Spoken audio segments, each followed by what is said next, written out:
Hello மக்களே, சின்ன மருமகள் அடுத்து என்ன நடக்க போகுதுன்றது இந்த ஒரு வீடியோவில் ஒரு குட்டி ப்ரெமோவாக பார்க்கலாம் வாங்க.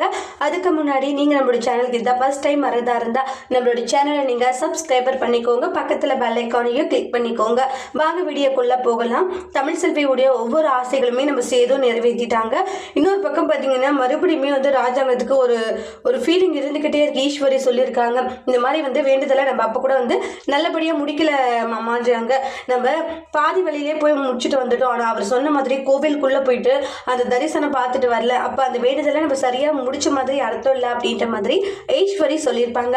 அதவே நம்மளுடைய ராஜாங்க யோசிச்சுட்டு ஒருவேளை ஈஸ்வரி சொன்ன மாதிரி நம்ம தப்பு பண்ணிட்டோமா, தரிசனம் ஒழுங்காக பண்ணி முடிக்கலையா அப்படின்ட்டு பல கேள்விகள் அவங்களுக்குள்ள போய்கிட்டு இருக்கு. இப்படி பண்ணிட்டோமேட்டு அதுக்கப்புறம் ஆத்தா இருந்துட்டு ராஜாங்கம் என்னாச்சு, ஏன் ஏதோ ஒரு யோசனையிலே இருக்குன்றாங்க. தப்பு பண்ணிட்டோமோன்னு எனக்கு ஒரு மாதிரி குற்ற உணர்ச்சியாக இருக்காத்தான்றாங்க. ஏன்னா அவசரப்பட்டுட்டோமோன்னு தோணிக்கிட்டு இருக்கு எனக்குன்றாங்க.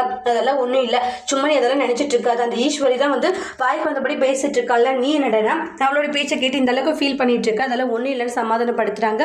இருந்தாலுமே ராஜாங்கத்துக்கு ஒரு மாதிரி பதட்டமாகவே இருக்கு. அடுத்து என்ன நடக்க போதுன்னு வெயிட் பண்ணி பார்க்கலாம். தேங்க்யூ.